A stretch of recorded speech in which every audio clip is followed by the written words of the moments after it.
You know what I'm here for. Back on top, punching the clock, clutching sanity. What's good, y'all? To be honest, I was not gonna react to this trade. I really wasn't. But the more I look at it, the more, I guess, angry I get. Because it's just like, what are the Blazers doing? Like, what are they doing, bro? The LA Clippers just completely robbed the Portland Trail Blazers.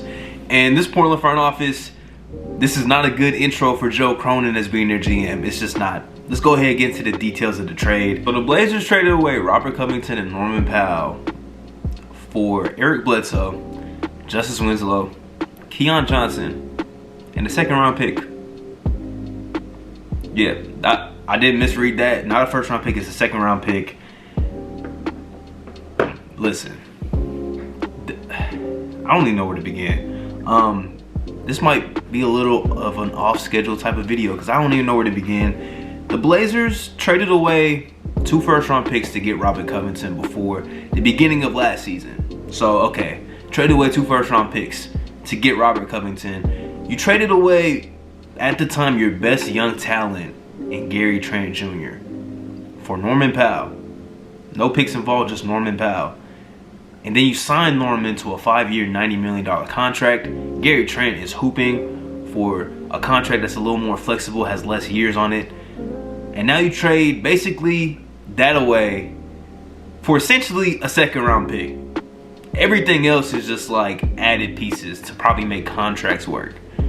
And it baffles me, it really does. One of the reasons why is because I was never a fan of Gary Trent getting moved out of Portland. I thought Gary Trent should have been a part of the future and a team that, you know, I wanted to hit the reset button like last season. They didn't do it, and they traded away their young talent for a more veteran type of wing and Norman Powell, who's still a smaller guard. Nobody was really a fan of that trade, really, maybe outside of Blazers fans trying to convince themselves that was a good trade. It wasn't. Rocco experiment didn't really work out the way they wanted it to. They thought he would be a little more impactful. It just wasn't the case. Okay, sometimes you strike out, but you gave him 2 first-round picks, and now all you're basically getting back is a second-round pick, and maybe Keon Johnson is like a just flyer. Like, he's a young dude who fell in the draft. I think he was projected to be a lottery pick, or at least like top 15, top 20, and he fell. And now we're not really getting the chance in LA, so maybe you can get something out of him. I don't know. Woj says this: the emergence of Anthony Simons allows for the Blazers to move off of the balance of Norman Powell's long-term contract. Yeah, nobody thought that was a good idea, but you had to pay Norman because we gave up Gary Trent to get him, and we didn't want to pay Gary Trent or whatever when you're basically making the same amount of money per year. Doesn't make sense. That was the old front office with Neil O'Shea, who got replaced this season by Joe Cronin, only because O'Shea was in, like, he had some allegations against him or something. And now Joe Cronin, this is your introduction, and man, from what I see, man, this is an F trade for the Blazers. For the Clips, W, because right now you're in the play-in race. This gives you the offense that you needed. Norman Powell gives you some great offensive versatility. You get off of Eric Bledsoe's contract. He's not in your future plans, so go ahead and get off that contract. Justice Winslow, like, I'm cool moving that piece. And then Keon Johnson, a young dude, hasn't really done much for y'all. You have other young talent that's probably more promising than him. Understand the trade for the Clippers. W trade for them. Not only for this season, but I think once Kawhi and PG do come back, if that's not this year, which we expect it to be next season, W trade, I think Norman Powell's going to work well. And Rocco, I'm not sure what his contract situation is. He might be a free agent after this year, but even this season, he will be able to help them out if he does stick to the roster. But this is more so for the Blazers. What's the plans? What's the future plans now?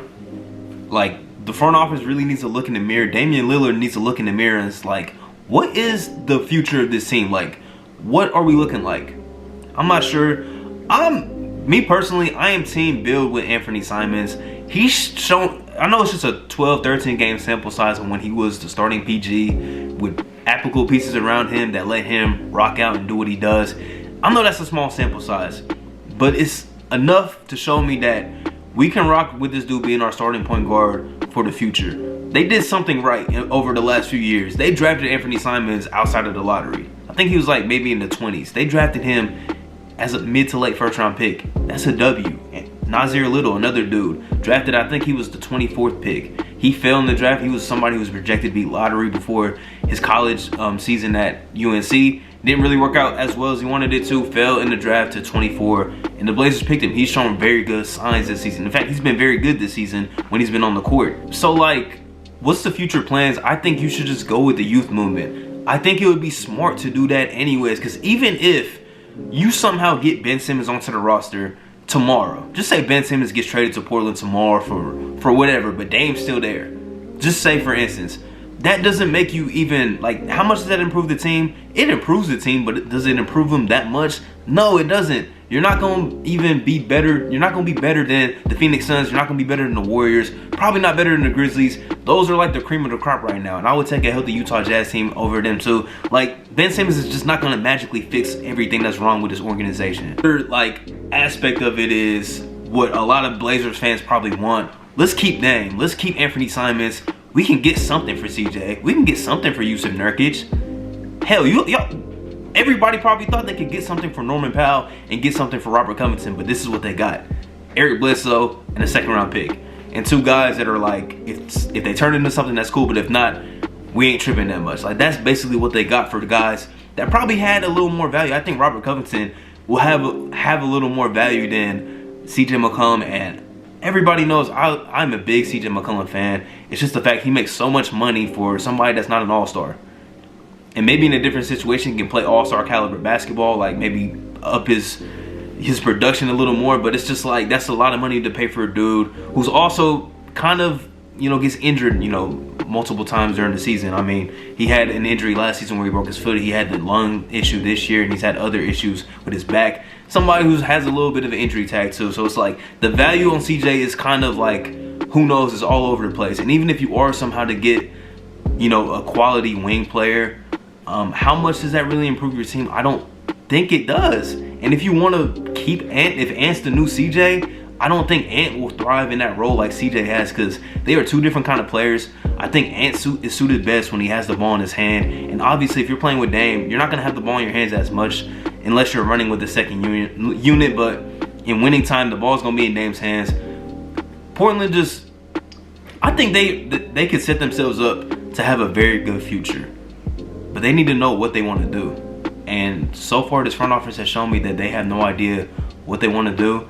They really feel somehow, some way that they can build a championship team with what they have right now, along with Damian Lillard being the centerpiece. I'm not saying Dame can't be the centerpiece of a championship team. The team would just have to be so perfectly constructed around him. And Portland is incapable of doing that. They are in the running for one of the worst ran franchises in basketball. The Kings are up there. I think the Pelicans are up there, but man, the Blazers are not that far behind. I will tell you that much. And I've said it multiple times.